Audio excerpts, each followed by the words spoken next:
Pag newly hatch, huwag nyo munang pakainin. Pagka hatch, maghintay kayo ng 2 to 3 days pa or hanggang 5 days. Kahit hindi pa kumain yan, okay lang yung mga yan. Kasi may mga yolk pa na sa katawan niya na nakadikit. Yun yung kinokonsume ng katawan nila. Kaya pa nilang mabuhay siguro mga hanggang 5 days, 3 to 5 days bago nyo pakainin.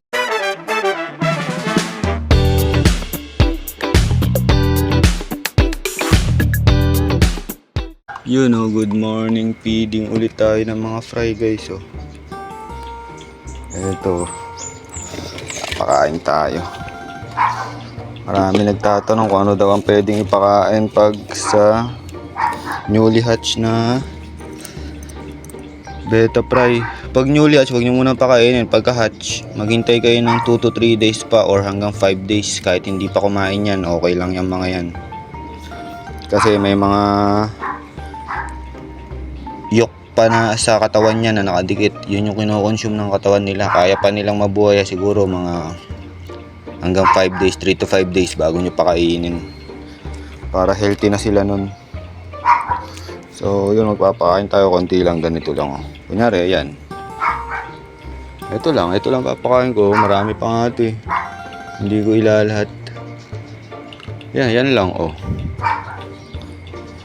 konti lang yung fry ko dito. Depende naman sa fry nyo, pero kailangan yung tansyahin. Ganyan lang, ipapatak mo lang yan para kalat. Para may mga fry kasi dyan na naiiwan ang paglaki, yung mga maliliit.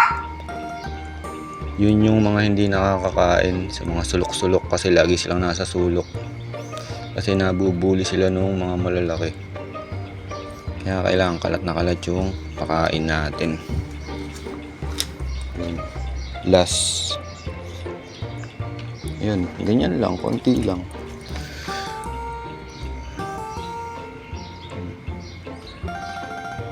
Yun, okay na yun. Maghapon na nilang pagkain yan. Hindi natin kita yung mga fry, yung laman nito dahil hindi nasisinaga ng araw pa Pero meron to, ayan, papakita ko sa inyo ayan, nasa ilalim, ayan mag 3 weeks old pa lang sila. Nasa ilalim sila Ayan, konti lang din naman ang laman na ito. Ito yung black samo ko.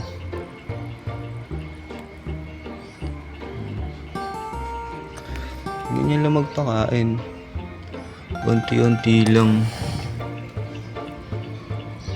Marami pala doon sa may sulok.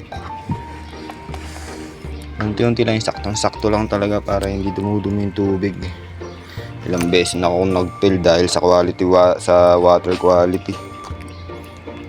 Kaya yun ang pinakaingatan natin. Water quality talaga. Pinaka-importanting galaw sa sa pag-aalaga ng isda. Yung isa naman bibigyan ko konti lang. Uy, ang dami.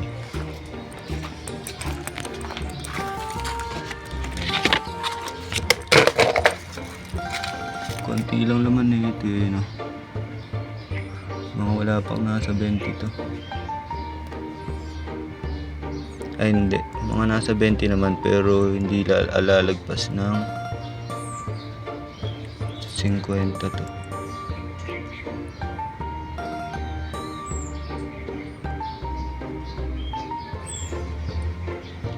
So yun, ganyan lang, konti lang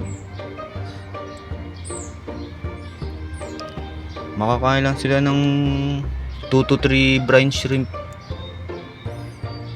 Yan, lilit na ito. Ayan, 2 to 3 pieces lang yung busog na yung mga yan. Sa liit ba naman nila So yun lang. Nawala nga pala yung isa ko dito. Yung isa kong junior nawala. Tumalon siguro. So yun, hanggang dito na lang. Fish.